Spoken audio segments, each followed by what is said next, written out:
صبح و شام تلاوت کرنا صبح و شام میرا کام ہو جائے. الحمدللہ رب العالمین والصلاة والسلام على سید المرسلین اما بعد فاعوذ باللہ من الشیطان الرجیم بسم اللہ الرحمن الرحیم. الصلاة والسلام علیک یا رسول اللہ وعلى آلک واصحابک یا حبیب اللہ. الصلاة والسلام علیک یا نبی اللہ وعلى آلک واصحابک یا نور اللہ.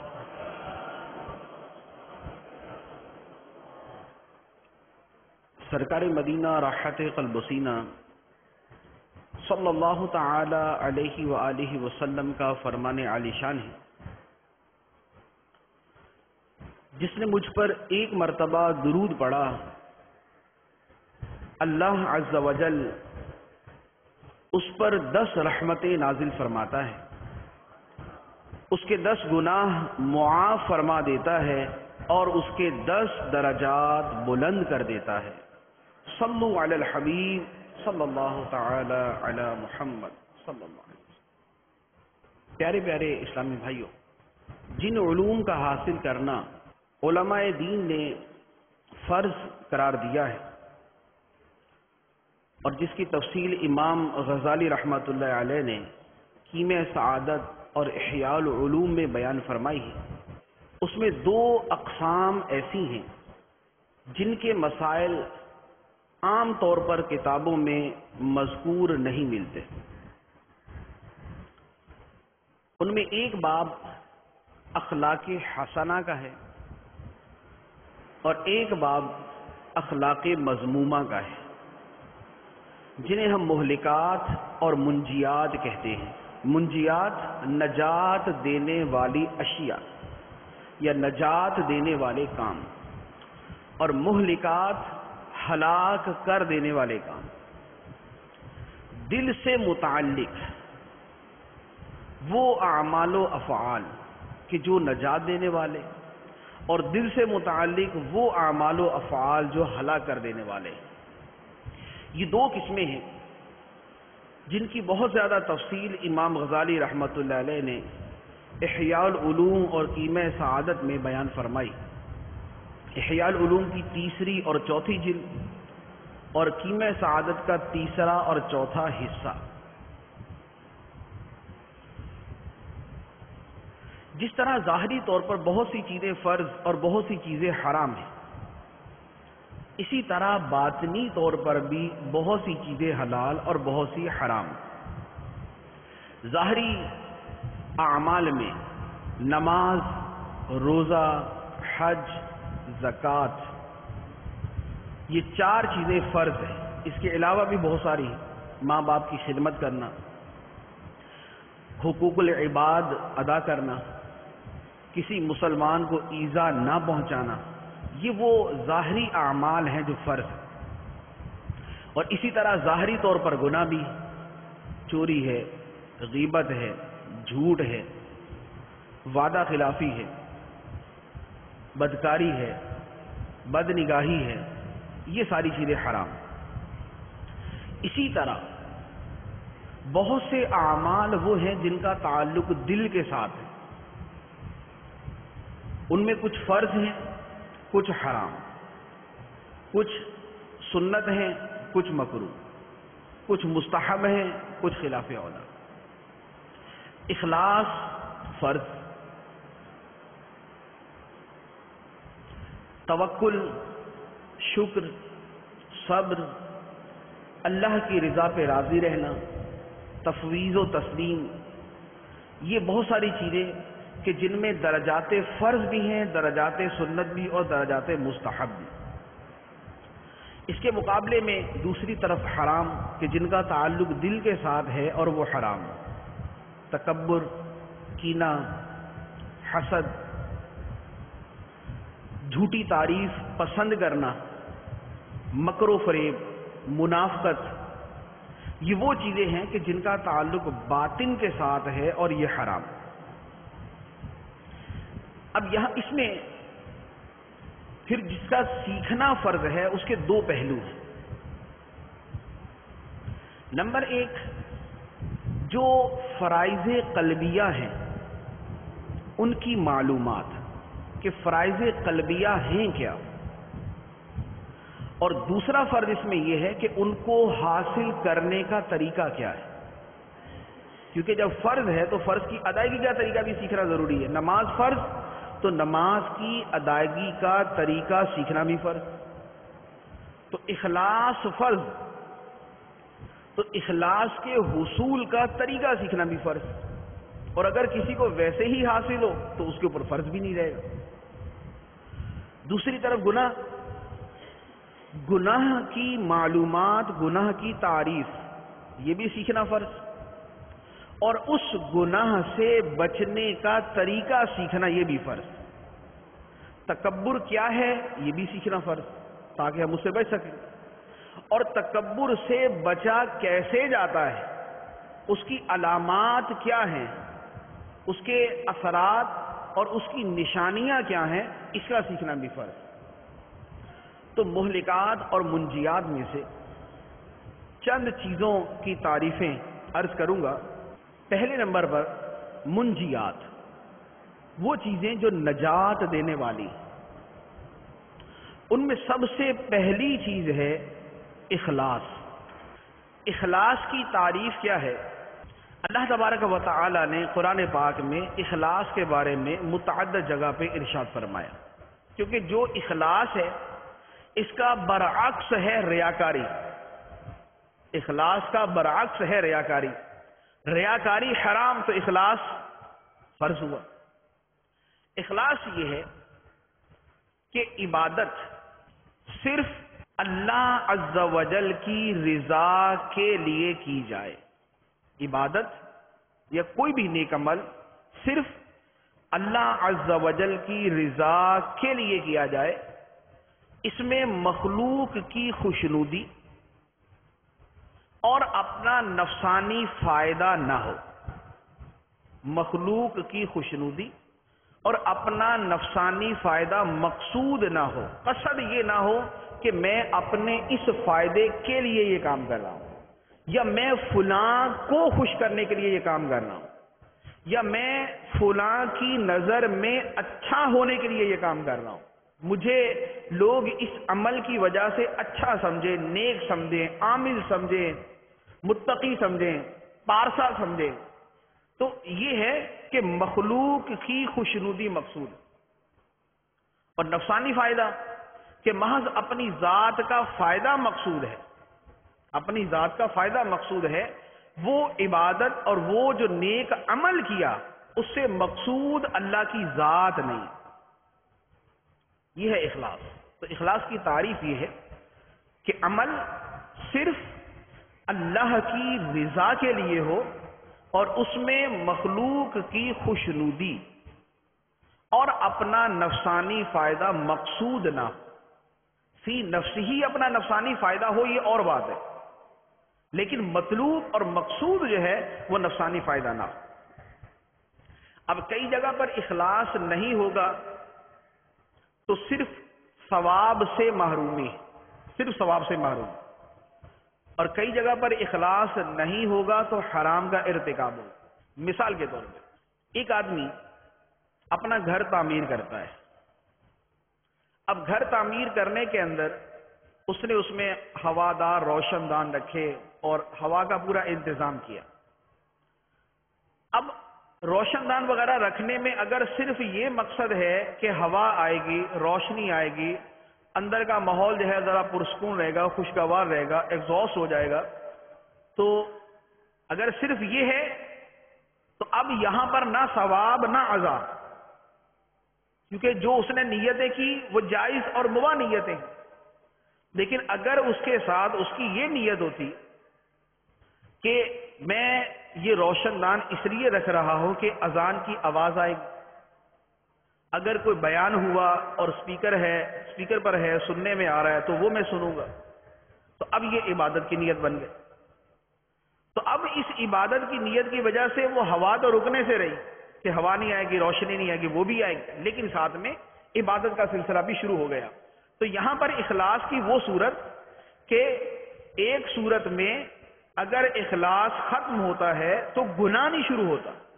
ہاں یہ ہے کہ جو ثواب ملنا تھا وہ ثواب نہیں ملا، اور ایک یہ ہے کہ اخلاص ختم ہو تو گناہ کا سلسلہ شروع ہو جائے۔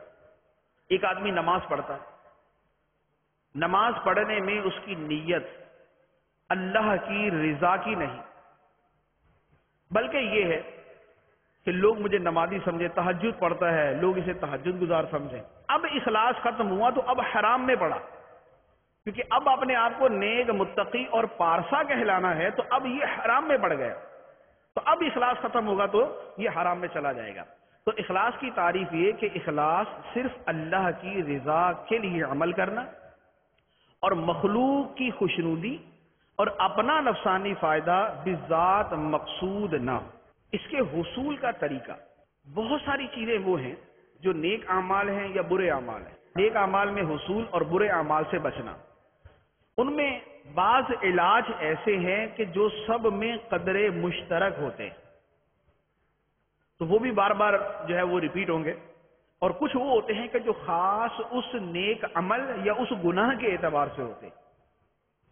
ایک کلی اور مجموعی طور پر جو طریقہ کار اور جو علاج ہے کسی بھی نیک عمل پر استقامت، اس کے حصول اور اس پر استقامت کا، اور کسی بھی گناہ سے بچنے کا، وہ ہے اللہ عز و جل کی عظمت کو پیش نظر رکھنا۔ اللہ عز و جل کی عظمت کو پیش نظر رکھنا۔ اب اخلاص ہے، جیسے اب اخلاص میں دو پہلو ہو سکتے ہیں، ایک اخلاص ہے اور ایک اخلاص کی نفی ہو جائے۔ اب اخلاص ہے یہ کیا ہے کہ اللہ کی رضا مقصود، اور اخلاص نہیں ہے وہ یہ کہ مخلوق کی رضا مقصود۔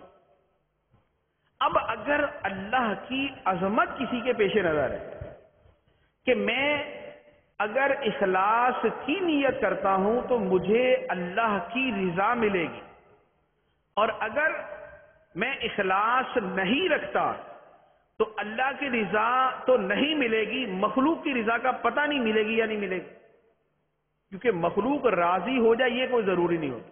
مخلوق ہو سکتا الٹا الزام ہی لگا دے ریاکار ہے، لیکن اللہ تبارک و تعالیٰ کے لیے عمل کیا تو ظن غالب کہ اللہ تبارک و تعالیٰ کی رضا ملے گی۔ تو اللہ تعالیٰ کی عظمت اگر پیش نظر ہو کہ ایک طرف اللہ کی رضا اور ایک طرف مخلوق کی رضا، کیا میں یہ عمل اللہ عز و جل کی رضا چھوڑ کر ایک فنا ہونے والی مخلوق کی خاطر کروں؟ اللہ عز و جل کی میں رضا کو چھوڑ کر ایک فنا ہونے والی مخلوق کی خاطر عمل کروں؟ تو اگر یہ مراقبہ اور یہ محاسبہ اور یہ نظریہ اور تصور اگر ذہن میں ہے تو آدمی میں اخلاص بڑی آسانی سے آ جائے گا۔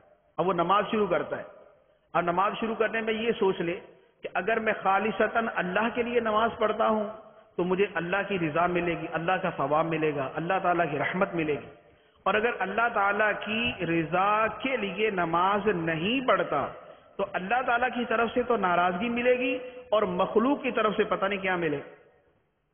تو میں کس شے کو چھوڑ کر، کس عظیم شے کو چھوڑ کر، کس گھٹیا شے کو اختیار کرنے کی طرف جا رہا ہوں؟ اللہ تعالیٰ کی رضا کو چھوڑ کر مخلوق کی رضا کی طرف جا رہا ہوں۔ تو اگر اللہ تعالیٰ کی عظمت پیش نظر ہے تو اس صورت میں اخلاص کا حصول بڑا آسان ہے۔ دوسرا یہ کہ چونکہ اخلاص کا ترک عام طور پر، ہمیشہ نہیں، عام طور پر ریاکاری کی طرف لے کے جاتا ہے کہ اخلاص چھوڑا تو ریاکاری آئی۔ تو اب ریاکاری سے بچنے اور اخلاص کے حصول کا ایک طریقہ یہ ہوگا کہ ریاکاری کی تباہ کاریوں کو جانیں۔ ریاکاری کتنا بڑا گناہ ہے، اس کی سزا کیا ہے، اس پہ عذاب کتنا ہے اور اس کا نقصان کتنا ہے۔ تو ریاکاری کی تباہ کاریوں کو جتنا جانے گا اتنا ہی اس کے دل میں اخلاص پیدا ہوگا۔ جیسے جب کسی کو یہ پتا ہے کہ قیامت کے دن ایک شہید کو لایا جائے گا جس نے ریاکاری کی نیت سے جہاد کیا ہوگا، لڑائی کی ہوگی، جنگ کی ہوگی، چونکہ نیت ریاکاری تھی لہذا جہنم میں۔ عالم نے علم اس لیے حاصل کیا ہوگا تاکہ لوگ اسے عالم کہیں، ریاکاری کی نیت تھی لہذا جہنم میں۔ سخی نے سخاوت اس لیے کی ہوگی کہ اسے سخی کہا جائے، ریاکاری کی نیت ہوگی لہذا جہنم میں۔ تو جب ریاکاری کی یہ آفت اور یہ تباہی ذہن میں ہوگی کہ ریاکاری کا نتیجہ یہ ہوگا کہ دنیا میں میں مشقت بھی کروں گا، عمل بھی کروں گا۔ جو آدمی تہجد پڑھ رہا ہے اس نے اپنی نیند تو چھوڑی، اپنا بستر تو چھوڑا، اپنا آرام تو چھوڑا اس نے۔ اب اگر اس نے ساری زندگی تہجد پڑھی، 50 سال کی زندگی 50 سال اس نے تہجد پڑھی، اگر کسی نے 50 سال تہجد پڑھی، 50 سال اپنی نیند چھوڑتا رہا، بستر چھوڑتا رہا، آرام چھوڑتا رہا، راحت چھوڑتا رہا، اور اس کا صلہ اس کو یہ ملے کہ اسی تہجد پڑھنے کی وجہ سے، کیونکہ ریاکاری والی ہے، اسی ریاکاری والی تہجد کی وجہ سے وہ جہنم میں ڈال دیا جائے، تو اس سے بڑا نقصان کیا؟ یعنی ایک تو یہ تھا کہ پڑھتا ہی نہیں، تہجد اگر کوئی نہیں پڑھے تو کیا ہے؟ مستحب ہے، مستحب مؤکد ہے کہ سرکار دو عالم صلی اللہ علیہ وسلم نے فضائل بیان فرمائے، لیکن اگر کوئی نہیں پڑھتا تو گناہگار تو نہیں، لیکن اگر پڑھتا ہے، مشقت برداشت کرتا ہے اور اس کے ساتھ ریاکاری کی نیت ہے تو جہنم کا مستحق۔ تو ریاکاری کا عذاب اور اس کی آفت اگر یہ ذہن میں رہے تو پھر اخلاص کا حصول آسان ہو جاتا ہے۔ تو یہ پہلا باطنی فرض اخلاص۔ دوسرا ہے تفکر، فکر کرنا، غور و فکر کرنا، تفکر۔ قرآن پاک میں اللہ عز و جل ارشاد فرماتا ہے اور اللہ تعالیٰ لوگوں کے لیے مثالیں بیان فرماتا ہے تاکہ وہ تفکر کرے، تاکہ وہ غور و فکر کرے۔ تفکر کی تعریف کیا ہے؟ تفکر کی تعریف ہے کہ معلوم اشیاء جن کا ہمیں علم ہے ان کے ذریعے ہم کسی نامعلوم شے تک پہنچ جائیں۔ ہمیں چند چیزیں معلوم ہیں، ان کو آپس میں ملا کر ہم نتیجہ یہ نکالے کہ ہمیں ایک نامعلوم شے معلوم ہو جائے۔ جیسے دنیا فانی اور آخرت باقی رہنے والی، یہ ہمیں ایک شے معلوم، دنیا فانی اور آخرت باقی رہنے والی، یہ ایک شے معلوم۔ دوسری شے کہ جو شے باقی رہنے والی ہو وہ فنا ہونے والی شے سے بہتر ہوتی، جو باقی رہنے والی ہو وہ فنا ہونے والی شے سے بہتر ہوتی، یہ ہمیں دوسری شے معلوم۔ تو اب ہم اس سے نتیجہ یہ نکالیں گے کہ آخرت جو باقی رہنے والی ہے اس دنیا سے بہتر ہے جو فنا ہونے والی۔ تو یہ جو اس طریقے سے ہم نتیجہ نکالتے ہیں اسے تفکر کہتے ہیں۔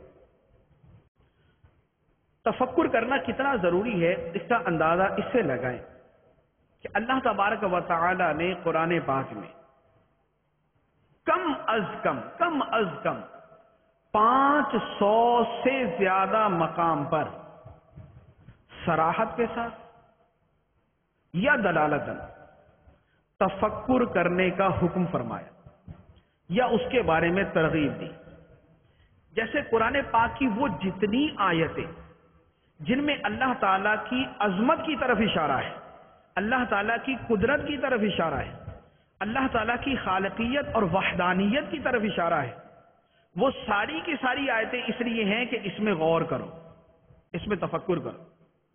جیسے فرمایا کہ آسمان کو دیکھو بغیر ستونوں کے قائم کیا، زمین کو دیکھو اتنی وسیع زمین بنائی، پہاڑوں کو دیکھو زمین کے اندر میخیں گاڑ دی، بادلوں کو دیکھو اللہ تبارک و تعالیٰ کس طرح اٹھاتا ہے اور اس سے بارش برساتا ہے، مردہ زمین کو دیکھو اللہ تبارک و تعالیٰ مردہ زمین کو بارش کے ذریعے کیسے زندہ کر دیتا ہے۔ اپنی تخلیق پر غور کرو کہ کس طرح اللہ تعالیٰ نے تمہیں کس شے سے پیدا کیا، تم کیا تھے اور کیا بن گئے۔ درختوں کی طرف غور کرو، ایک بیج سے اللہ تبارک و تعالیٰ کتنا بڑا درخت بنا دیتا ہے۔ پھلوں پر غور کرو، اللہ تبارک و تعالیٰ ایک ہی زمین سے، ایک ہی پانی سے، ایک ہی سورج کی روشنی سے، ایک ہی طرح کی ہوا سے کتنی اقسام کے پھل پیدا فرما دیتا ہے۔ تو یہ قرآن پاک میں اس طرح کی جتنی آیتیں ہیں ان سب میں کیا ہے کہ غور کرو، فکر کرو، تفکر کرو۔ اسی طرح قرآن پاک میں گزشتہ اقوام کے احوال بیان کیے، نوح علیہ السلام کی قوم، ابراہیم علیہ السلام کی قوم، موسیٰ علیہ السلام کی قوم، عیسیٰ علیہ السلام کی قوم، یحییٰ علیہ السلام کی، صالح علیہ السلام کی، ہود علیہ السلام کی. یہ جتنے نبیوں کا تذکرہ فرمایا گیا، ان کی قوموں کا ذکر کرنے کا مقصد کیا ہے؟ تقریباً ہر تذکرے کے آخر میں ملتا ہے اس میں عبرت ہے تمہارے لیے، اس میں عبرت ہے تمہارے لیے. یا کسی جگہ ہوتا ہے فَاعْتَبِرُوا يَا أُولِي الْأَبْصَارِ، عبرت حاصل کرو اے عقل والو، اے عقل والو عبرت حاصل کرو. تو یہ جو عبرت حاصل کرنا ہے یہ تفکر سے ہوتا ہے. ہم جو کسی کا برا انجام سنتے ہیں کہ فلاں آدمی نے یہ کیا، نتیجہ یہ ہوا، تباہ ہو گیا، تو ہم کیا کرتے ہیں؟ ہم غور و فکر کرتے ہیں اس کے بارے میں کہ بھئی اس نے یہ کیا اور یہ ہو گیا، مجھے بچنا چاہیے. اس کا نام تفکر ہے کہ ہم دوسرے کا انجام دیکھ کر اپنا انجام سوچیں، ہم دوسری قوموں کے حوال سن کر اپنی قوم کا حال دیکھیں.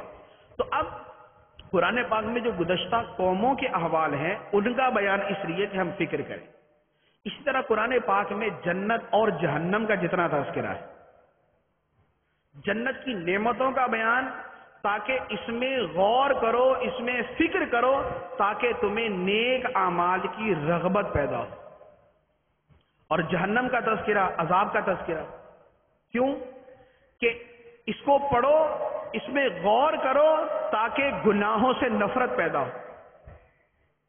تو قرآن پاک کا اول و آخر جو سب سے بڑا موضوع ہے وہ تفکر کرنا ہے، غور و فکر کرنا ہے.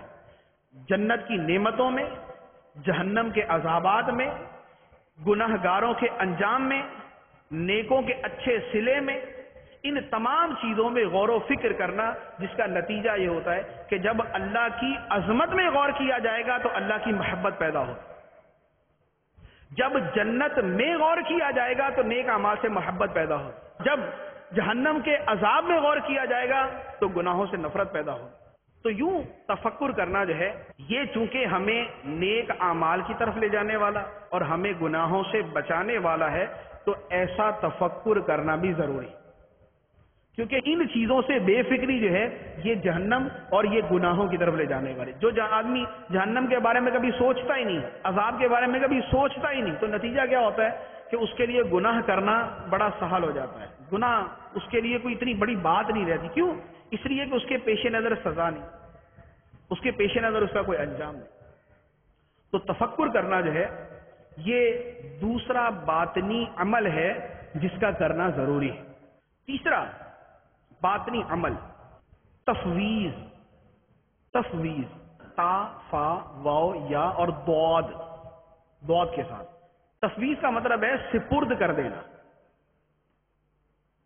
قرآن پاک میں اللہ تعالیٰ ارشاد فرماتا ہے بندے کے بارے میں، وَأُفَوِّضُ أَمْرِي إِلَى اللَّهِ إِنَّ اللَّهَ بَصِيرٌ بِالْعِبَادِ. میں نے اپنا معاملہ اللہ کے سپرد کر دیا. میں نے اپنا معاملہ اللہ کے سپرد کر دیا، بے شک وہ بندوں کو دیکھنے والا ہے. یہ ہے تفویض. تفویض کا معنی کیا ہے؟ تفویض کا معنی یہ ہے کہ تدبیر کر کے، تدبیر اختیار کر کے نتیجہ اللہ پہ چھوڑ دینا. تدبیر اختیار کر کے نتیجہ اللہ پہ چھوڑ دینا. یہ نہیں کہ کام کچھ نہیں کیا اور اللہ کے سپرد.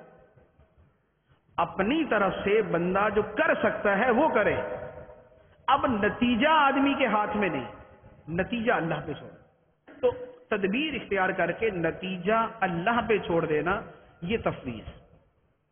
اب جب نتیجہ اللہ پہ چھوڑ دیا، اب اس کا نتیجہ کیا ہوگا کہ اب اگر کوئی نقصان ہوگا تو آدمی یہ کہے گا کہ میں نے اللہ کے سپرد کیا تھا، اب اگر نقصان ہوا تو یہ اللہ کی طرف سے آیا، لہذا اب میرے لیے دل و جان سے قبول ہے،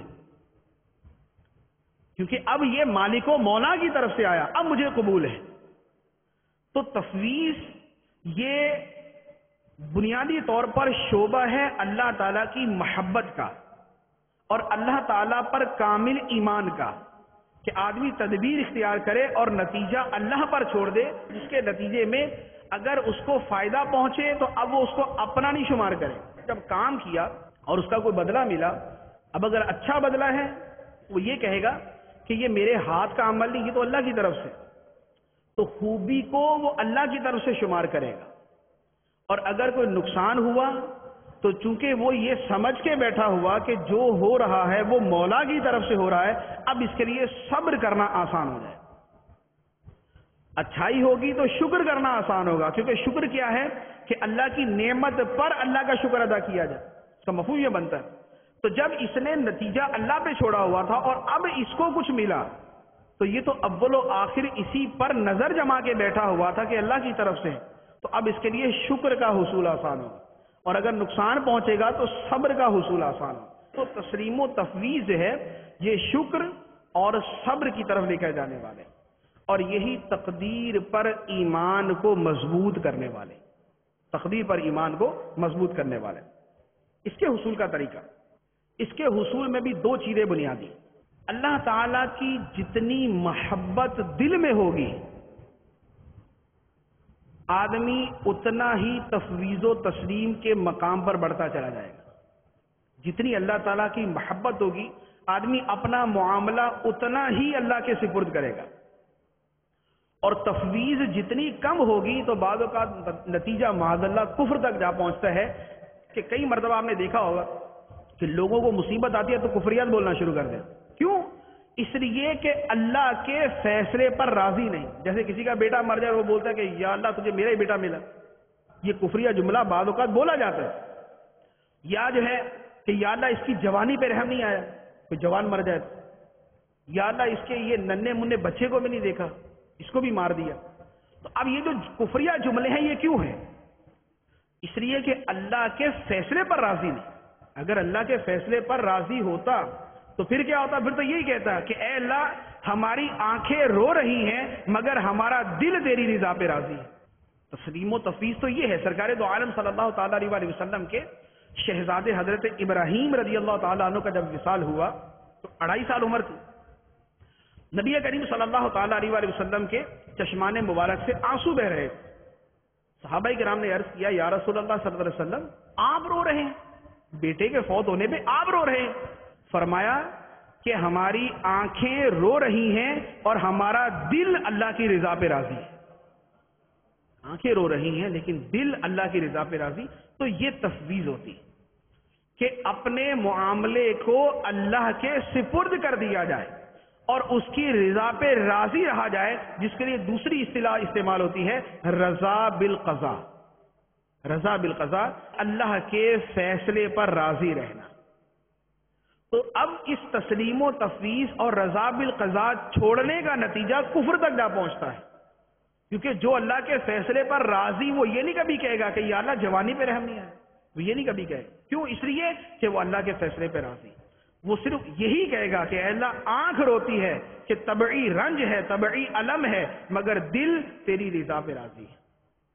تو یہ وہ چیز ہے کہ جس کی مسائل اور مشکلات کے اندر شاید سب سے بڑھ کر حاجت ہوتی ہے، تاکہ آدمی کی زبان سے شکوہ و شکایت نہ نکلے، بے صبری کے جملے نہ نکلے، کلمات کفر نہ نکلے، اللہ تبارک و تعالیٰ کی بے ادبی کے جملے نہ نکلے۔ تو اپنے معاملے کو اللہ کے سپرد کر دینا، یہ تسلیم و تفویض۔ چوتھا باطنی عمل ہے جس کا قرآن پاک میں تقریباً سب سے زیادہ بائے نیم جس کا تذکرہ ہے وہ ہے تقوی۔ اللہ تبارک و تعالیٰ نے شاید 100 سے بھی زیادہ آیتیں ہوں گی جن میں تقوی کا حکم فرمایا، تذکرہ فرمایا، متقین کے اوصاف بیان فرمایا، متقین کے فضائل بیان فرمایا۔ یا ایھا الذین آمنوا اتقوا اللہ حق تقاتہ، اے ایمان والو اللہ سے ڈرو جیسا اس سے ڈرنے کا حق ہے۔ فاتقوا اللہ ما استطعتم، تو اللہ سے ڈرو جتنا ہو سکے۔ یا ایھا الذین آمنوا اتقوا اللہ وکونوا مع الصادقین، اے ایمان والو اللہ سے ڈرو اور سچوں کے ساتھ ہو۔ تو یوں تقوی کا تذکرہ قرآن پاک کے اندر بکثرت فرمایا گیا۔ تقوی کا معنی ہے، عربی لفظ ہے تقوی، اس کا معنی ہوتا ہے بچنا۔ وقایقی، یہ اس کا وہ گردان کے اعتبار سے بنتا ہے۔ تقوی کا معنی ہے بچنا۔ کس شے سے بچنے کا نام تقوی ہے؟ ہر اس شے سے بچنا جو اللہ سے دور کر دے. تقوی ہر اس شے سے بچنا جو اللہ سے دور کر دے. آگے اس کے پھر درجات شروع ہوتے ہیں. تقوی کا پہلا درجہ ہے شرک اور کفر سے بچنا، کیونکہ کفر و شرک اللہ سے دور لے جانے والے، سب سے زیادہ دور لے جانے والے. تو نمبر 1 شرک اور کفر سے بچنا. نمبر 2 گمراہی اور بد مذہبیت سے بچنا، گمراہ کن عقائد سے بچنا. گمراہ عقیدے، گمراہ ہونا، یہ بھی اللہ سے دور لے جاتا ہے. تیسرا ہے کبیرہ گناہوں سے بچنا، کبیرہ گناہ اللہ سے دور لے جاتے ہیں. چوتھا ہے صغیرہ گناہوں سے بچنا، صغیرہ گناہ بھی اللہ سے دور لے جاتے ہیں. پانچواں ہے کہ جس شے کے بارے میں شبہ ہے، جس شے کے بارے میں شبہ ہے کہ پتہ نہیں جائز ہے، پتہ نہیں ناجائز ہے، اس سے بچنا. کیونکہ جب کسی شے کے بارے میں پتہ نہیں جائز ہے یا ناجائز ہے تو شبہ کی چیز، اور شریعت نے شبہ کی اشیاء سے بھی بچنے کا حکم فرمایا. تو یہ پانچواں درجہ کہ شبہات سے بچنا. چھٹا درجہ ہے مباحات سے بچنا، تکثیر مباحات سے بچنا، کہ مباح اشیاء کی کثرت، یعنی اعلیٰ قسم کا لباس، بہترین قسم کے کھانے، اعلیٰ قسم کی رہائش، ہر وقت بن ٹھن کے رہنا، اور ایک اس میں یعنی ایک سٹینڈرڈ کے اندر رہنا. تو یہ جو چیزیں ہیں، یہ اس کا نتیجہ عام طور پہ چونکہ دنیا کی محبت اور دنیا کی طرف جانا ہوتا ہے، لہذا تقلیل مباحات، کہ مباحات کم سے کم استعمال کرنا تاکہ اللہ سے دوری نہ ہو. یہ چھٹا درجہ.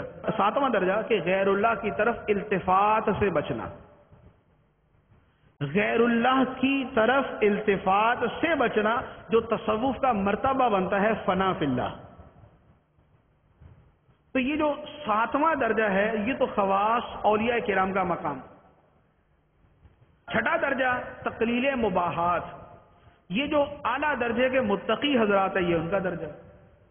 شبہات سے بچنا، یہاں سے تو ہم بھی شروع ہو جاتے ہیں کہ یہاں سے تو ہمیں بھی بطور خاص حکم ہے کہ ہم شبہات سے بچیں. اس سے اوپر صغیرہ گناہ، اس سے اوپر کبیرہ گناہ، اس سے اوپر گمراہی بد مذہبیت، اور اس سے اوپر کفر و شرک. تو تقوی ان 7 درجات میں منحصر ہے. یہ 7 درجات ہیں تقوی کے. تو اب تقوی کا پہلا درجہ فرض، تقوی کا پہلا درجہ کفر و شرک سے بچنا، یہ تو ایمان. دوسرا درجہ کبیرہ گناہ سے بچنا، یہ فرض. بد مذہبیت سے بچنا، یہ بھی فرض. تیسرا جو ہے وہ کبیرہ گناہ سے بچنا، یہ بھی فرض. چوتھا صغیرہ گناہ سے بچنا، یہ بھی فرض. پانچواں شبہات سے بچنا. تو شبہات کے بھی درجات ہوتے ہیں، کہیں اس سے بچنا واجب ہوتا ہے، کہیں اس سے بچنا سنت ہوتا ہے، کہیں اس سے بچنا مستحب ہوتا ہے. تو یہ اس کے پھر آگے درجات بن جاتے ہیں. اس کے آگے کے درجے مستحبات میں سے آتے ہیں. تقلیل لذات کرنا، تکثیر مباحات سے بچنا، غیر اللہ کی طرف التفات سے بچنا، یہ پھر مستحب کے درجات شروع ہو جاتے ہیں. تو یہ تقوی کے درجات ہیں جس میں درجہ ایمانیات بھی ہے، درجہ فرض بھی ہے، اور درجہ سنت و مستحب بھی ہے. تو یہ اس کے مختلف درجات بنتے ہیں. تو یہ تقوی کی بنیادی چیز تھی کہ تقوی کا معنی بچنا، اور بچنا ہر اس شے سے جو اللہ سے دور لے جانے والی ہے. اب اس کے حصول کا طریقہ کیا ہے؟ آدمی متقی بنے کیسے؟ متقی بننے کے جو طریقے ہیں وہ تو 20 طریقے. لیکن جو طریقے ہمارے لیے آسان اور بآسانی میسر، آسان بھی ہیں اور بآسانی میسر بھی ہیں، وہ عرض کرتا ہوں. نمبر 1، آدمی اپنا ذہن بنا لے کہ ہر شے سے پہلے، خواہ وہ کرنا ہے یا اس سے بچنا ہے، ہر شے سے پہلے یہ سوچے کہ اللہ تعالی کی رضا کس میں ہے اور اس کی ناراضگی کس میں ہے. ہر شے سے پہلے یہ سوچے کہ اللہ تعالیٰ کی رضا کس میں ہے اور اس کی ناراضگی کس میں ہے. کسی سے کلام کرنے میں اور کسی سے کلام ترک کرنے میں یہ دیکھ لے کہ اللہ تعالیٰ کی رضا اس میں ہے یا نہیں. جس کام میں اللہ کی رضا ہے اسے اختیار کر لے، اور جس میں اس کی ناراضگی ہے اس کو چھوڑ دے. یہ تقوی کی جان، یہ تقوی کی روح، کہ ہر کام میں اللہ تعالیٰ کی رضا اور ناراضگی اپنے پیش نظر رکھے۔ دوسرا طریقہ ہے متقین کی صحبت اختیار کرنا، اہل تقوی کی صحبت اختیار کرنا۔ جو آدمی متقی ہے، گناہوں سے بچنے والا ہے، گناہوں سے نفرت کرنے والا، گناہوں کے بارے میں دوسروں کو سمجھانے والا، نیکیوں سے محبت کرنے والا، نیکیوں پر عمل کرنے والا، نیکیوں کی طرف ترغیب دینے والا، باعمل جو ہے آدمی اس کی صحبت اختیار کرے، کیونکہ جتنا اثر کسی کے پاس بیٹھنے اور اس کی صحبت اختیار کرنے سے حاصل ہوتا ہے، اتنا اثر دنیا میں کسی شے سے حاصل نہیں ہوتا۔ یک زمانہ صحبت با اولیاء بہترد 100 سالہ طاعت بے ریا، اور صحبت صالح ترا صالح کند، صحبت طالح ترا طالح کند۔ نیک کی صحبت تجھے نیک بنا دے گی اور برے کی صحبت تجھے برا بنا دے گی، اور ولی کی ایک لمحے کی صحبت 1000 سال کی بے ریا عبادت سے بہتر ہے۔ 1000 سال کی بے ریا عبادت سے بہتر ہے۔ آپ نے ہزاروں لوگ اپنی آنکھوں سے دیکھے ہوں گے کہ غلط صحبت میں پڑے تو خود بھی غلط ہو گئے، غلط صحبت میں پڑے تو خود بھی غلط ہو گئے، برے دوستوں کی صحبت میں بیٹھے، ان دوستوں کی صحبت میں بیٹھے کہ جن دوستوں کی ساری گفتگو یا لڑکیوں کے بارے میں یا لڑکوں کے بارے میں یا فلموں کے بارے میں یا شراب کے بارے میں یا دنیا کے بارے میں یا ہنسی مذاق یا تمسخر یا ٹھٹھا، تو بس انہی کاموں کے اندر تھے۔ تو جو ایسی صحبت میں گیا وہ ویسا ہی بن گیا، جو شرابی کی صحبت میں گیا وہ شرابی بن گیا، جو چرسی کی صحبت میں گیا وہ چرسی بن گیا، جو رنچی کی صحبت میں گیا وہ رنچی بن گیا۔ اور جو نیک صحبت میں آیا، علماء کے پاس بیٹھنا شروع ہوا، متقی لوگوں کے پاس بیٹھنا شروع ہوا، دعوت اسلامی کے مدنی ماحول میں آنا شروع ہوا، اجتماع میں آنا شروع ہوا، قافلے میں جانا شروع ہوا، تو یہ آپ میں سے، میرے خیال میں جو آپ بیٹھے ہوئے، آپ میں سے ایسے بیسیوں کے سینکڑوں ہوں گے کہ جو اسی وجہ سے نیک بنے ہوں کہ نیک صحبت اختیار کی تو نیک بنے۔ آپ اس وقت یہاں بیٹھے ہوئے، ورنہ تو اتوار کا دن ہے آج، ساری رات فلمیں دیکھ رہے ہوتے اور دن کو سو رہے ہوتے۔ تو یہ جو یہاں بیٹھے ہوئے فرض علم حاصل کرنے کے لیے اللہ کے گھر میں بیٹھے ہوئے، نیک لوگوں کی صحبت میں بیٹھے ہوئے، تو یہ نتیجہ کس کا ہے کہ آپ نے اچھی صحبت اختیار کی، اس کے نتیجے میں آج مزید اچھی صحبت میں بیٹھے ہوئے، آج مزید اچھی صحبت میں بیٹھے ہوئے، اور اس اچھی صحبت سے سیکھ کر جو آپ جاتے ہیں تو آپ کی زبان پر پھر یہی باتیں جاری ہوتی ہیں کہ جب آپ نے سیکھی یہی ہے، آپ نے سنی یہ ہے، آپ نے کی یہ ہے، تو اب آگے جا کر جب آپ دوسروں سے بات کریں گے تو ان سے بھی یہی بات کریں گے کہ یہ چیز فرض ہے، یہ جائز ہے، یہ ناجائز ہے، یہ گناہ ہے، یہ حرام ہے، یہ کرنا ہے، یہ نہیں کرنا، اس کو کرنا ہے، اس سے بچنا، تو آپ کی بات بھی یہی ہوگی۔ تو سب سے اہم ترین طریقہ تقوی کے حصول کا یا کسی بھی نیک عمل کے حصول کا یہ ہے کہ متقین کی صحبت میں بیٹھا جائے، اہل تقوی کے پاس بیٹھا جائے۔ تو ہمارے لیے اس کا بہترین ذریعہ جو ہے وہ الحمدللہ دعوت اسلامی کا مدنی ماحول، کہ جہاں پر ہم اپنے چشمے سر سے جس کی ہزاروں مثالیں دیکھ سکتے ہیں۔ ایک تو ہے کہ آپ کو دلائل سے سمجھانا پڑے کہ نہیں دیکھیں یہ دلیل ہے، یہ نتیجہ ہے، یہ جناب یہ دلیل ہے، یہ نتیجہ نہیں۔ یہاں پر تو یہ ہے کہ کسی کو کھڑا کر کے بولے کہ بھی آپ بتائیں کیسے ماحول میں آئے۔ تو اچھی صحبت کے فائدے تو آپ اپنی آنکھوں سے دن رات دیکھتے ہیں۔ اب تو ہم اتنے دیکھ چکے ہیں کہ اب تو ہمارے لیے وہ بات ایک بالکل معمول کی بات بن گئی، ورنہ ایک زمانہ تھا کہ جب کوئی آدمی نیک بنتا تھا تو ڈھنڈورا مچا ہوتا تھا اس کے بارے میں، نیک بن گیا فلاں بندہ۔ اور یہاں تو ماشاءاللہ ہر دن ڈھیروں ڈھیر اور اس قدر کثرت کے ساتھ لوگ نیک بن رہے ہیں کہ ان کی تعداد گننا مشکل۔ تو یہ اچھی صحبت اور اچھے ماحول کی برکتیں۔ تو اچھی صحبت جو ہے یہ تقوی کے حصول کا سب سے بہترین ذریعہ ہے۔ اور ایک اور طریقہ وہ ہے متقین کے احوال پڑھنا، متقین کے حالات پڑھنا، ان کی سیرت پڑھنا، ان کے تقوی کے واقعات پڑھنا، یہ تقوی حاصل کرنے کا طریقہ۔ بزرگان دین نے فرمایا ہے کہ بزرگوں کے حالات پڑھنا، بزرگوں کے حالات پڑھنا یہ ان کی بارگاہ میں بیٹھنے کے برابر ہے۔ بزرگوں کے حالات پڑھنا یہ ان کی بارگاہ میں بیٹھنے کے برابر ہے۔ آپ تصور یہ کریں کہ جو حال اس بزرگ کا میں پڑھ رہا ہوں، جو حکایت میں اس بزرگ کی پڑھ رہا ہوں، گویا میں اس بزرگ کے پاس بیٹھا ہوا وہ ہوتے ہوئے دیکھ رہا۔ تو جب آپ اس تصور کے ساتھ پڑھیں گے تو پھر آپ اپنے آپ کو یوں محسوس کریں گے کہ واقعتاً آپ اس بزرگ کے پاس ہیں اور اس کا فیض حاصل کر رہے ہیں. تو بزرگوں کے حالات پڑھنا جو ہے یہ تقوی حاصل کرنے کا بڑا مفید ذریعہ ہے. 5واں باطنی عمل، پہلا اخلاص، دوسرا تفکر، تیسرا تفویض و تسلیم، چوتھا تقوی اور 5واں ہے تواضع، عاجزی اختیار کرنا.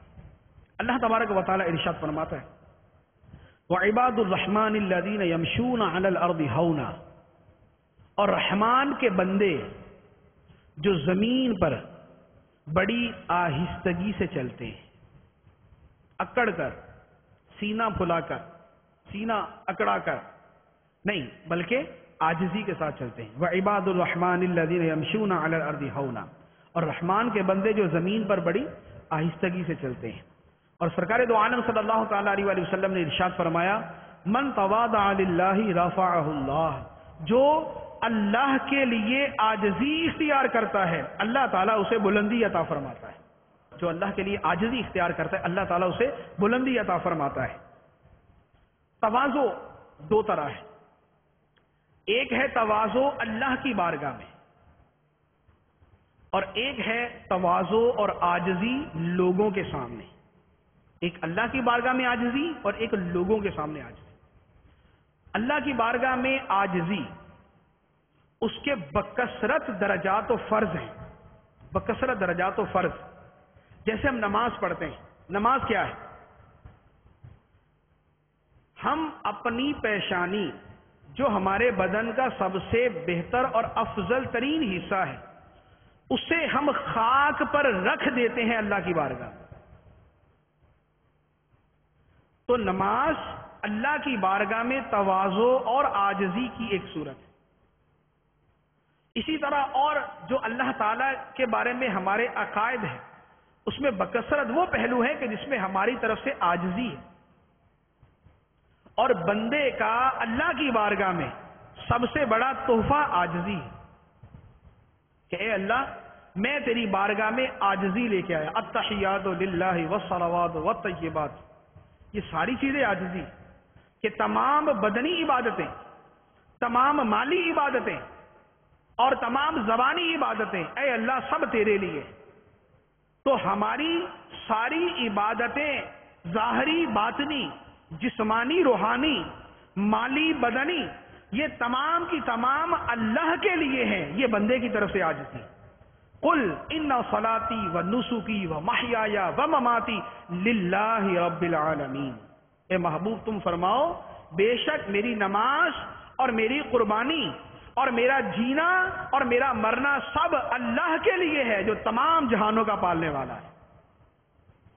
تو بندے کا سب کچھ اللہ کا ہے. یہ عاجزی کی ایک صورت ہے. کوئی نقصان ہو جائے، عزیز فوت ہو جائے، ہم پڑھتے ہیں انا للہ و انا الیہ راجعون. ہم تو ہیں ہی اللہ کے اور ہمیں اسی کی طرف لوٹ کر جانا ہے. تو نقصان ہو گیا اور آدمی شکوہ شکایت کی بجائے اپنی زبان سے یہ کہہ رہا ہے کہ اے اللہ ہمارا عزیز فوت ہو گیا، ہمارا قریبی مر گیا، ہمارا کوئی نقصان ہو گیا، اے اللہ ہمیں کوئی پرواہ نہیں اس لیے کہ ہم تو ہیں ہی اللہ کے، ہم تو ہیں ہی اللہ کے. تو یہ عاجزی کی صورت کہ بندہ اللہ کے سامنے عاجزی کرتا ہے. پھر اس کے آگے درجات ہیں. وہ درجات جو ہے وہ اولیاء کرام کے مراتب کے اعتبار سے مختلف ہوتے ہیں یا تقوی کے درجات کے اعتبار سے مختلف ہوتے ہیں. جتنی اللہ کی عظمت دل میں ہوگی آدمی میں اتنی عاجزی پیدا ہوگی. اب جیسے مثال کے طور پہ آپ دیکھیں، آپ کسی آدمی سے متاثر ہیں کہ یہ بڑا متقی، بڑا نیک، بڑا علم والا ہے، تو آپ اس کے سامنے کیا کہتے ہیں؟ اگر وہ آپ سے کہہ دے کہ بھائی وہ آپ کی خدمت میں عرض ہے، بڑا آدمی اگر یہ کہہ دے کہ آپ کی خدمت میں عرض ہے تو ہم کیا حضور کیوں گناہگار کرتے ہیں؟ تو یہ ایک ہمارا محاورہ ہے کیوں گناہگار کرتے. تو آپ اس کے ارے حضرت ہماری کیا اوقات ہے. یا ہم کہ کوئی آدمی کسی بزرگ کی خدمت کرے اور بزرگ جو ہے وہ چند آدمیوں کے سامنے کہہ دے کہ اللہ تعالیٰ ان کا بھلا کرے، ماشاءاللہ بڑے شفیق ہیں اور کرم نوازی فرماتے رہتے ہیں اور جو ہے بہت ان کی مہربانیاں ہیں. تو اب اگر وہ مرید ہے یا وہ شاگرد ہے یا وہ متوسل ہے، وہ عقیدت رکھنے والا، عقیدت مند ہے، وہ کیا کہے گا؟ ارے حضور ہم کیا، ہماری اوقات ہی کیا ہے۔ یہ کیا ہوتا ہے؟ یہ عاجزی ہوتی ہے۔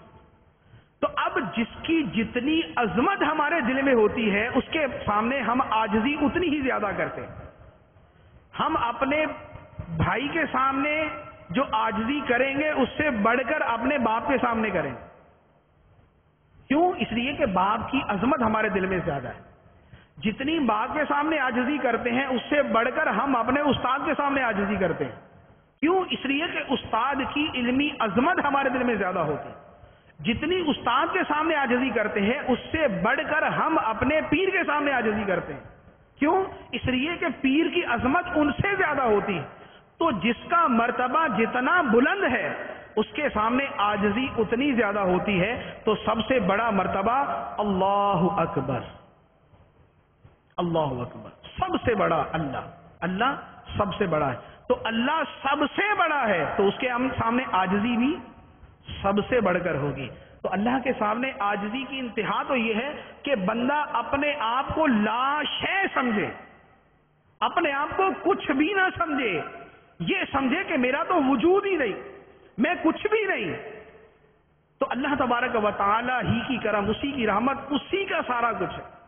تو یہ عاجزی اور تواضع کا مرتبہ ہے۔ یہ جتنا بڑھتا جاتا ہے آدمی کا ولایت کی طرف قدم اتنا بڑھتا جاتا ہے۔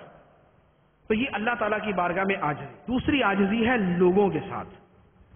لوگوں کے ساتھ عاجزی یہ بڑا اہم پہلو ہے، کیونکہ عاجزی جب لوگوں کے ساتھ ختم ہوتی ہے تو تکبر شروع ہوتا ہے۔ عاجزی جب لوگوں کے سامنے ختم ہوتی ہے تو تکبر شروع ہوتا ہے یا خود پسندی شروع ہوتی ہے۔ خود پسندی کیا ہوتی؟ کہ میں اچھا ہوں، میں اچھا ہوں، یہ خود پسندی۔ اب یہ کب شروع ہوئی؟ عاجزی تو یہ تھی کہ میں کہتا کہ وہ بہتر ہے، میں کمتر ہوں۔ عاجزی تو یہ ہوتی کہ ہم دوسرے کو اپنے سے اچھا سمجھیں۔ اب اگر ہم دوسرے کو اپنے سے اچھا نہیں سمجھ رہے تو یا تو یہ ہوگا کہ ہم اپنے آپ کو اچھا سمجھیں گے، اور یا اپنے آپ کو اچھا سمجھنے کے ساتھ اس کو حقیر بھی سمجھیں گے، دوسرے کو حقیر بھی سمجھیں گے۔ اگر صرف اپنے آپ کو اچھا سمجھا تو خود پسندی، اور اپنے آپ کو اچھا سمجھنے کے ساتھ دوسرے کو حقیر بھی سمجھا تو تکبر، اور تکبر حرام۔ تو اب تواضع اور عاجزی کی ایسی صورت جو تکبر سے بچانے والی ہو وہ فرض۔ تو تواضع لوگوں کے ساتھ یہ ہے، لوگوں کے لیے تواضع کا مطلب یہ ہے، جو ہمیں اختیار کرنا ہے وہ یہ ہے کہ دوسرے کو اپنے سے بہتر سمجھا جائے، دوسرے کو اپنے سے بہتر سمجھا جائے۔ اب یہاں پر ایک سوال پیدا ہوتا ہے، اور یہ ہو سکتا ہے کہ سب کے ذہن میں آئے۔ سوال یہ ہوتا ہے کہ مثال کے طور پہ ایک آدمی ہے، نمازی، روزہ رکھتا ہے، حج کرتا ہے، زکوٰۃ دیتا ہے، امامہ بھی ہے، داڑھی بھی ہے، اور بھی نیک عمل کرتا ہے، صدقہ خیرات بھی کرتا ہے، علم والا بھی ہے۔ یہ ہو گیا ایک طرف۔ دوسری طرف ایک آدمی ہے، نماز وہ نہیں پڑھتا، روزہ وہ نہیں رکھتا، حج فرض ہے وہ نہیں کر رہا، زکوٰۃ وہ نہیں دے رہا، برے اعمال وہ کرتا ہے، گناہوں میں وہ مبتلا ہے۔ یہ نیک آدمی اس کو اچھا سمجھے کیسے؟ نمازی بے نمازی کو سمجھے کہ یہ مجھ سے اچھا ہے، روزہ دار بے روزہ کو سمجھے یہ مجھ سے اچھا ہے، داڑھی والا داڑھی منڈے کو سمجھے یہ مجھ سے اچھا ہے۔ یہ ہوگا کیسے؟ ایک آدمی سمجھ رہا ہے کہ بھائی میں نیک عمل کر رہا ہوں، پھر یہ مجھ سے اچھا کیسے؟ تو یہاں دو چیزیں، ایک ہے اعمال کی کثرت، اعمال کی کثرت۔ نمازی بحیثیت نماز، نمازی بحیثیت نماز بے نمازی سے اچھا ہے۔ روزہ دار بحیثیت روزہ دار بے روزہ دار سے اچھا ہے۔ حاجی بحیثیت حاجی حج نہ کرنے والے سے اچھا ہے۔ زکوٰۃ دینے والا بحیثیت زکوٰۃ دینے والے کے زکوٰۃ نہ دینے والے سے اچھا ہے۔ یہ ساری چیزیں اپنی جگہ، لیکن چونکہ ہمیں یہ بھی پتا ہے کہ بعض اوقات ایسا ہوتا ہے کہ کسی آدمی کا کوئی ایک نیک عمل اللہ کی بارگاہ میں ایسا مقبول ہوتا ہے کہ اس کا وہ ایک نیک عمل دوسرے کے سارے اعمال سے بڑھ جاتا ہے، دوسرے کے سارے اعمال سے بڑھ جاتا ہے۔ تو اب نیک آدمی یہ سمجھے کہ ہو سکتا ہے اس ظاہری گناہگار آدمی کا کوئی عمل اللہ کی بارگاہ میں ایسا مقبول ہو کہ اس کا مرتبہ اللہ کی بارگاہ میں مجھ سے بڑھ کر ہو۔ اس کا کوئی عمل جو میں نہیں جانتا، اس کا کوئی عمل اللہ کی بارگاہ میں ایسا مقبول ہو کہ جس کی وجہ سے اللہ کی بارگاہ میں اس کا مرتبہ مجھ سے بڑھ کر ہو۔ اب اس کی مثال عرض کرتا ہوں۔ بنی اسرائیل کے اندر ایک عبادت گزار آدمی تھا، بڑا عبادت کرنے والا، روزہ، نماز، ذکر اللہ، ان کاموں میں مشغول رہنے والا۔ ایک مرتبہ ایک جگہ بیٹھا ہوا تھا تو اتنا عبادت گزار تھا کہ اللہ کی بارگاہ میں اس کا اتنا مرتبہ تھا کہ جب وہ دھوپ میں بیٹھتا تو بادل اس کے اوپر سایہ کرتا تھا۔ کتنا نیک، اتنا نیک کہ دھوپ میں بیٹھتا تو بادل اس کے اوپر سایہ کرتا تھا۔ ایک گناہگار آدمی نے اس کو دیکھا، اس نے کہا ماشاءاللہ کیا مرتبہ ہے یار اس کا، اتنا نیک، دھوپ میں بیٹھا بادل نے سایہ کیا ہوا، ارد گرد دھوپ ہے۔ اس نے کہا کہ یار میں بھی جا کے بیٹھ جاتا ہوں ان کے پاس، نیک آدمی ہے، ان کی صحبت میں بیٹھوں گا، سایہ بھی مل جائے گا، ان کا فیض بھی مل جائے گا۔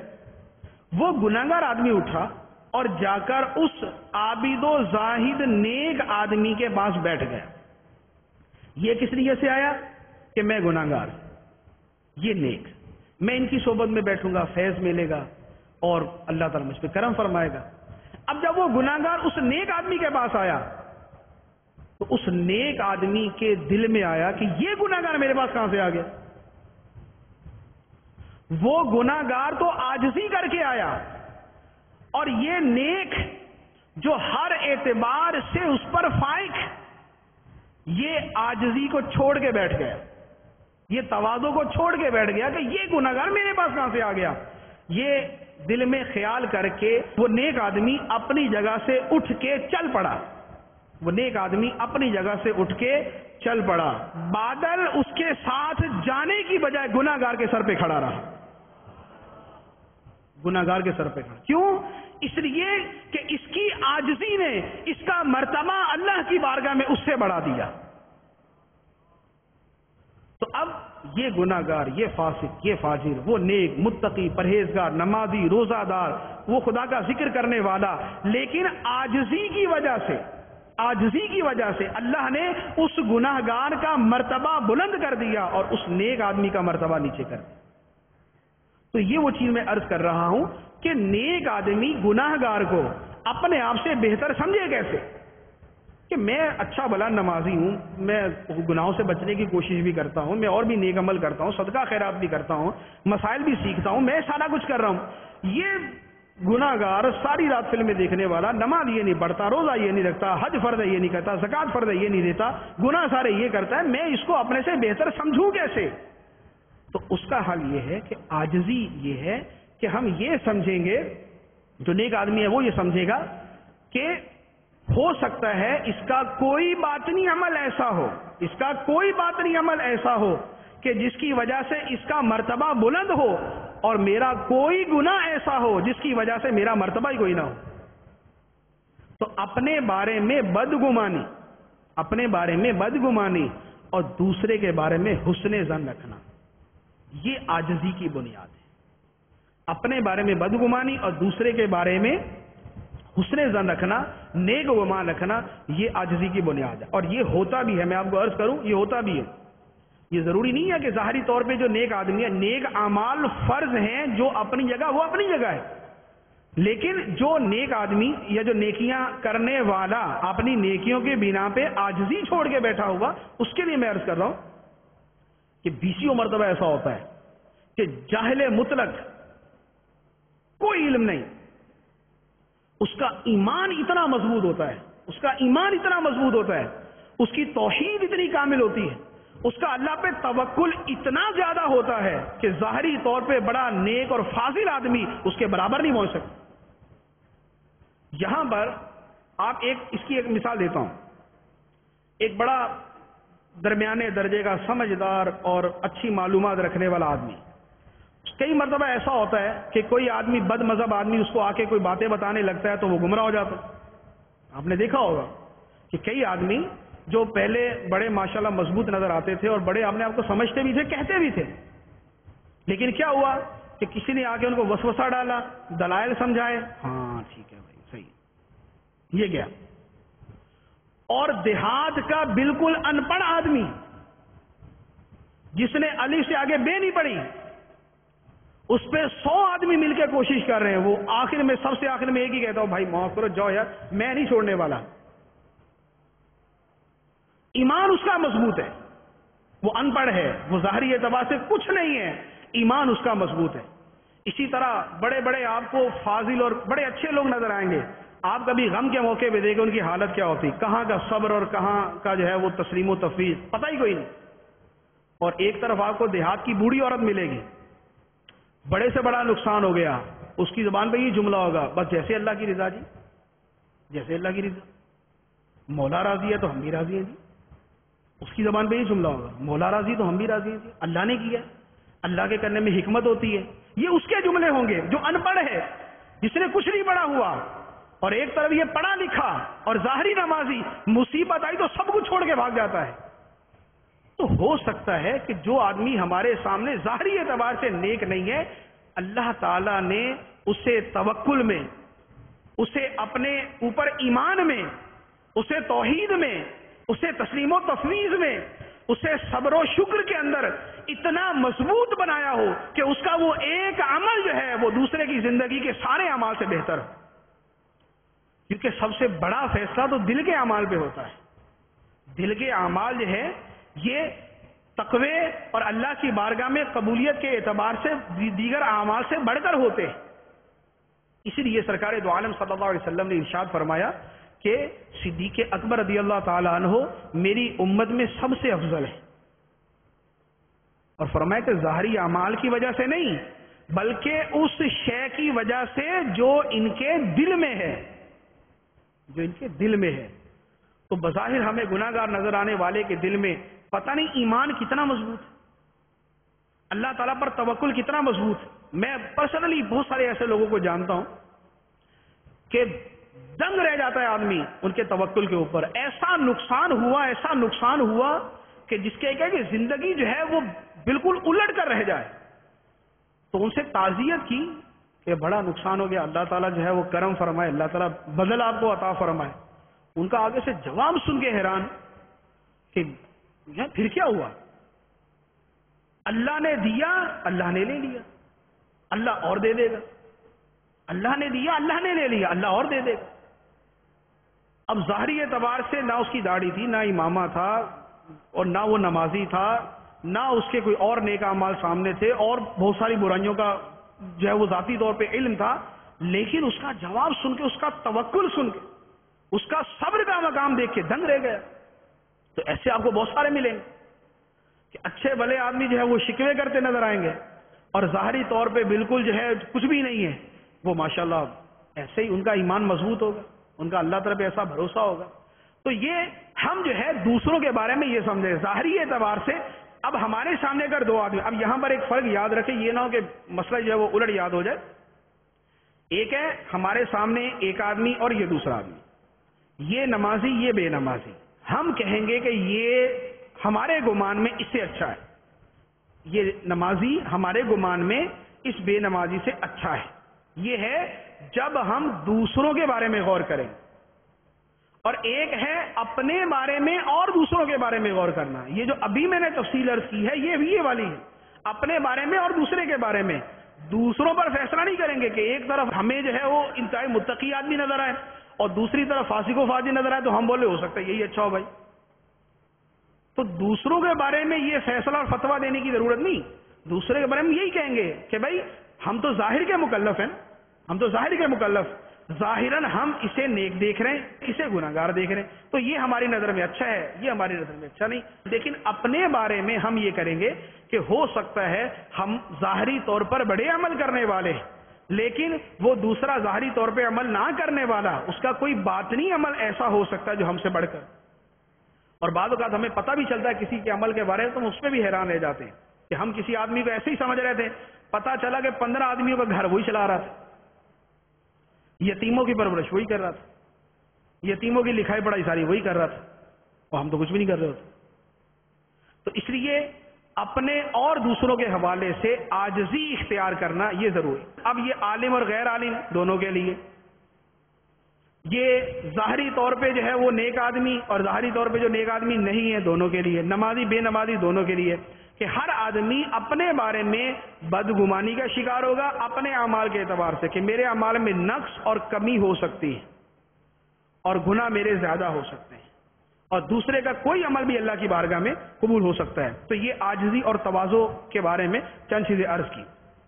اب اللہ کے سامنے عاجزی اس کے حصول کا طریقہ کہ اللہ کی عظمت پیش نظر ہے، جتنی اللہ کی عظمت پیش نظر ہوگی اتنی عاجزی پیدا ہوگی۔ اور دوسروں کے سامنے عاجزی کرنا، اور لوگوں کے سامنے عاجزی کرنے کا طریقہ کیا کہ آدمی اس کے بارے میں حسن ظن کا شکار ہے اور اپنے بارے میں اپنے عیوب کو سوچے، اپنے عیبوں کو سوچے، کیونکہ عیبوں سے پاک جو ہے وہ کوئی نہیں ہوتا۔ انبیاء معصوم، فرشتے معصوم، اولیاء محفوظ، ٹھیک ہے، اور ہم ولی بھی نہیں، ہم اس سے نیچے ہیں، تو ہم عام آدمی ہیں، تو اس لیے ہم اپنے بارے میں یہ سوچیں گے کہ ہمارے گناہ زیادہ ہیں، ہماری نیکیاں کم۔ پھر اب اس میں ہر آدمی اپنی اچھی سوچ کیسے کر سکتا ہے؟ ایک صرف مثال عرض کرتا ہوں، اس سے ہر آدمی غور کر سکتا ہے۔ بوڑھا آدمی جوان کے بارے میں یہ سوچے، بوڑھا آدمی جوان کے بارے میں یہ سوچے کہ یہ جوان ہے، اس کی عمر چھوٹی ہے، اس کے گناہ تھوڑے ہیں، اس کی عمر تھوڑی ہے، اس کے گناہ تھوڑے ہیں۔ اور جوان آدمی بوڑھے کے بارے میں یہ سوچے اس کی عمر زیادہ ہے، اس کی نیکیاں زیادہ ہیں، اس کی عمر زیادہ، اس کی نیکیاں زیادہ۔ تو یوں جب ہر آدمی دوسرے کے بارے میں اچھے پہلو کے اعتبار سے سوچے گا تو دل میں عاجزی پیدا ہوگی۔ اور ایک عاجزی کا حل حدیث مبارک کے اندر بیان فرمایا، عاجزی حاصل کرنے کا طریقہ۔ سرکار دو عالم صلی اللہ علیہ وآلہ وسلم نے ارشاد فرمایا کہ جو سلام میں پہل کرنے والا ہے وہ تکبر سے بری ہے۔ عاجزی کے مقابلے میں تکبر ہی ہے نا، فرمایا جو سلام میں پہل کرنے والا ہے وہ تکبر سے بری۔ اور یہ اتنا پیارا نسخہ ہے، اتنا پیارا نسخہ ہے کہ آپ اس پہ غور کر لیں۔ ایک سیٹ ہے، اس کے نیچے 1000 ملازم کام کرتے ہیں اس کی فیکٹری میں۔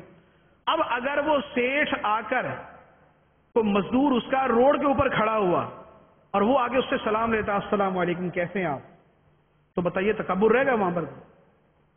کہ ایک آدمی گاڑی سے اتر کے آ کے غریب مزدور کو روڈ پہ کھڑے ہوئے آ کے سلام کر رہا ہے، تو یہ تو ماشاءاللہ بہت اعلیٰ درجے کی عاجزی۔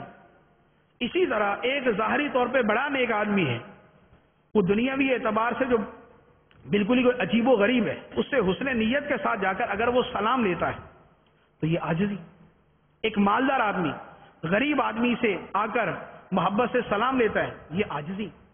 تو سلام میں پہل کرنا عاجزی کے حصول کا بڑا اعلیٰ طریقہ ہے۔ اس کے علاوہ اور بھی طریقے ہیں لیکن ان پہ غور کرنے کی حاجت ہوتی ہے، جیسے نماز با جماعت پڑھنا۔ نماز با جماعت پڑھنا بھی عاجزی کا طریقہ، کیوں کہ نماز با جماعت میں سب برابر کھڑے، اور ہو سکتا ہے غریب آگے کھڑا ہو، امیر پیچھے کھڑا ہو، تو وہاں جا کے سب برابر ہو گئے۔ اب اگر اس کو کوئی سوچ بھی لیتا ہے صاحب کہ جیسے ہم یہاں پر سب برابر ہیں، اللہ کی بارگاہ میں ہم سب برابر ہیں، اور نیک اعمال میں ہو سکتا ہے دوسرا بہتر ہو، تو یہ عاجزی پیدا کرنے کا طریقہ۔ یہ تھا 5واں باطنی عمل۔ 6واں باطنی عمل ہے توبہ۔ توبہ کے بارے میں بھی بکثرت آیات اور کثیر احادیث موجود ہیں۔ اللہ عز و جل ارشاد فرماتا ہے، یا ایھا الذین آمنوا توبوا الی اللہ توبۃ نصوحا، اے ایمان والو اللہ کی بارگاہ میں سچی توبہ کرو، توبۃ نصوحا، سچی توبہ کرو۔ توبۃ نصوحا ایسی توبہ کہ جس میں دوبارہ اس گناہ کی طرف لوٹ کر نہ جانا، دوبارہ اس گناہ کی طرف لوٹ کر نہ جانا، یہ توبۃ نصوحا ہے۔ توبہ کی تعریف کیا؟ توبہ کسے کہتے ہیں؟ جیسے نا کہ زبانی بول دیا یا اللہ میری توبہ، تو یہ صرف زبان سے کہہ دینا یہ توبہ نہیں ہے۔ باقی وہ بالکل ہی جہالت کے چہرے پہ 2 تھپڑ مار کے بول دیا میں نے توبہ کی، وہ تو ویسی توبہ نہیں۔ توبہ کے 3 رکن ہیں، 3 اس کے بنیادی چیزیں ہیں۔ جو سب سے بنیادی چیز ہے وہ تو ہے شرمندگی۔